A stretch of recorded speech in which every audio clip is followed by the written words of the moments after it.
একটি বড় শহরে দুজন দরিদ্র শিশু পাড়ায় বাস করত, কাই এবং গের্দা, যারা একে অপরকে ভাই ও বোনের মতো ভালোবাসত। পিতামাতারা তাদের ছাদে একে অপরের কাছে গিয়ে গোলাপের নিচে বেঞ্চে বসার অনুমতি দিয়েছিলেন। উষ্ণ মরশুমে তারা তাদের সমস্ত সময় এখানে কাটাত, বিভিন্ন গেম আবিষ্কার করে এবং শীতকালে তারা উষ্ণ চতুর্দিকে বসে আশ্চর্যজনক গল্প শুনতে পছন্দ করত যা তাদের দাদি তাদের প্রায়শই বলেছিল। একবার বাচ্চারা যখন কোনো ছবি বইয়ের দিকে তাকাচ্ছিল, তখন কাই অনুভব করলেন যে তাকে কিছু চোখে এবং হৃদয় ছুঁড়েছিল। এগুলি ছিল শক্তিশালী মহিলার আয়নাটির টুকরো, স্নো কুইন। তারপর থেকে ছেলের আচরণ নাটকীয়ভাবে পরিবর্তিত হয়েছে। তিনি ক্রুদ্ধ, অভদ্র এবং নিষ্ঠুর হয়ে উঠেছিলেন। একদিন কাই টগবগনিংয়ে গেল এবং কখনোই ফিরে আসেনি। গের্দা যখন কাইয়ের নিখোঁজ হওয়ার বিষয়টি জানতে পেরেছিলেন,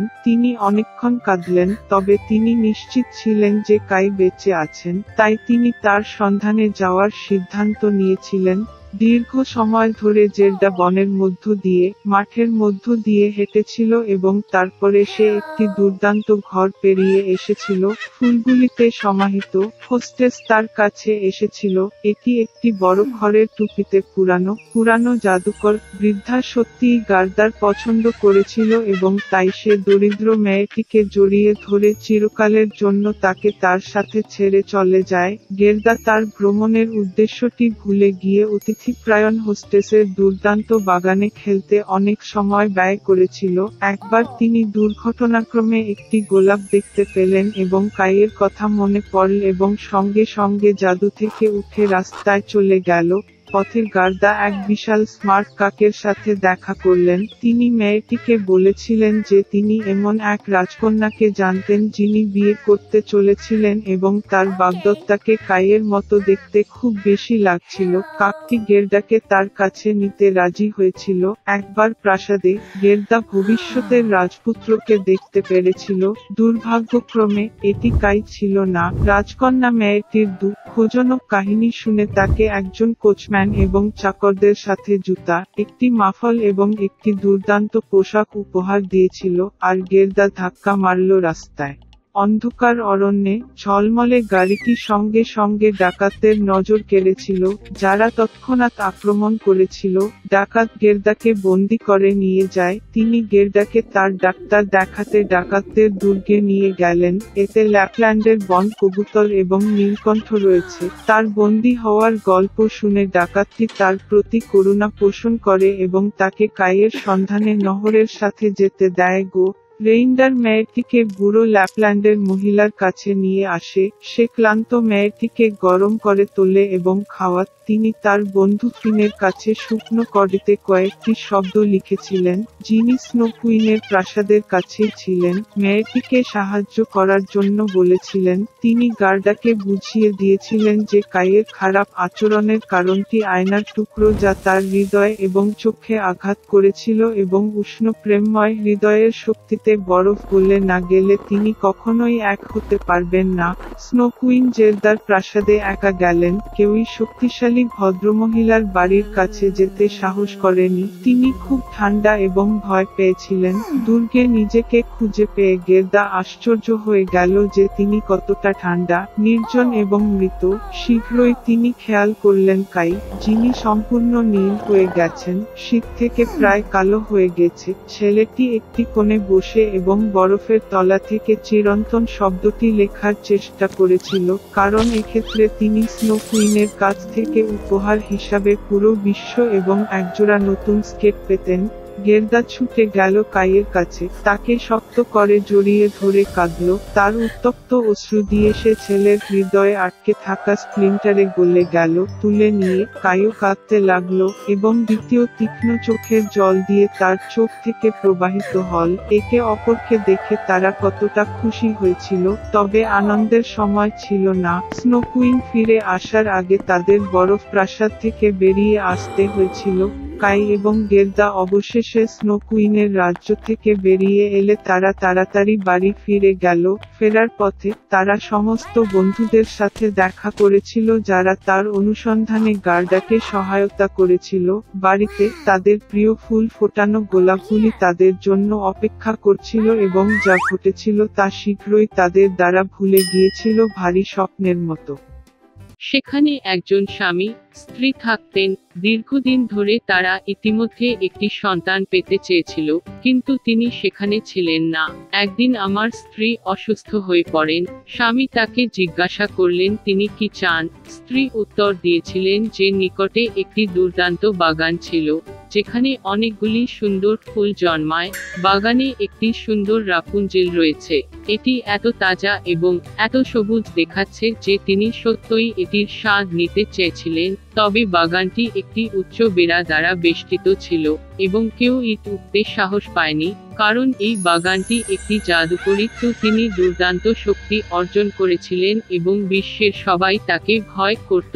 স্বামী তার স্ত্রীকে খুব পছন্দ করতেন এবং তার জন্য একটি র্যাপঞ্জেল নেওয়ার সিদ্ধান্ত নিয়েছিলেন। তা তার জন্য যতই ব্যয়বহুল, এবং তাই সন্ধ্যাবেলায় তিনি পাথরের বেড়ার উপরে চাদরের বাগানে ঢুকে পড়লেন। তাড়াহুড়ো করে হুট করে পুরো মুষ্টিমেজ সবুজ রাপুঞ্জেলটি নিজের স্ত্রীর কাছে নিয়ে এলেন। তিনি তৎক্ষণাৎ সেখানে থেকে নিজেকে একটি সালাদ বানিয়েছিলেন এবং লোভের সাথে খেয়েছিলেন। তিনি এই সালাদটি এত পছন্দ করেছেন যে পরের দিন তিনি আগের চেয়ে আরও বেশি চেয়েছিলেন।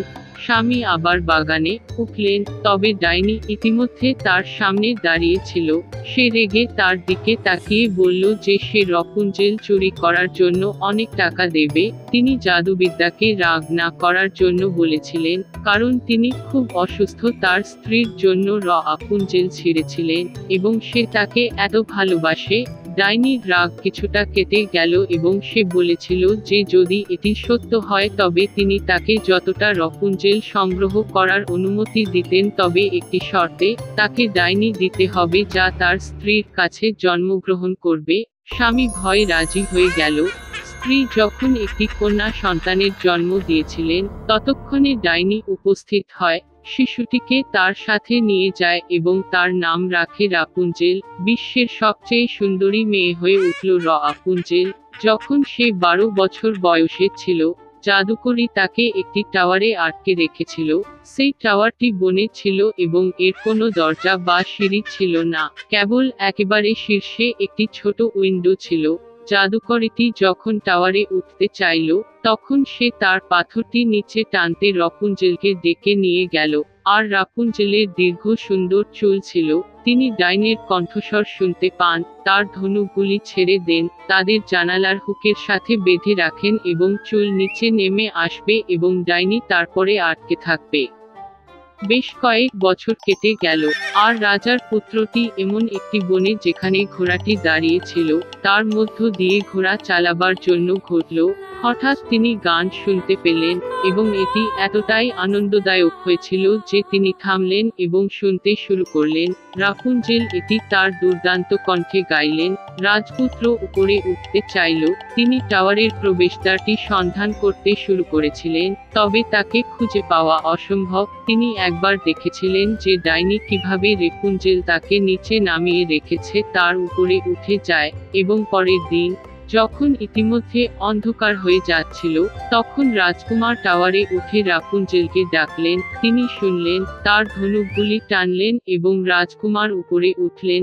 রাপুঞ্জেল এমন একজনকে দেখে যে তিনি কখনো ঢুকেননি, প্রথমে খুব ভয় পেয়েছিলেন, তবে রাজপুত্র তার সাথে স্নেহের সাথে কথা বলেছিলেন এবং বলেছিলেন যে গানটি তার হৃদয়কে এতটাই স্পর্শ করেছিল যে তিনি ব্যর্থ হয়ে তাকে দেখার সিদ্ধান্ত নিয়েছিলেন। তারপরে রাপুঞ্জেল ভয় পেয়ে থামলেন এবং যখন তিনি জিজ্ঞাসা করলেন তিনি যদি তাকে বিয়ে করতে রাজি হন, তখন তিনি তার সম্মতি জানালেন এবং তার হাত তার কাছে ধরলেন। কিভাবে একসাথে নামবেন তা তারা জানত না। তারা বুঝতে পেরেছিল যে রাজপুত্র এলে তিনি সর্বদা তার সাথে এক সিল্কের টুকরো নিয়ে যেতেন এবং রাপুঞ্জেল সেখানে থেকে একটি সিঁড়ি বুনতেন এবং মই প্রস্তুত হয়ে গেলে তারা এটি একসাথে নেমে চলে যাবে।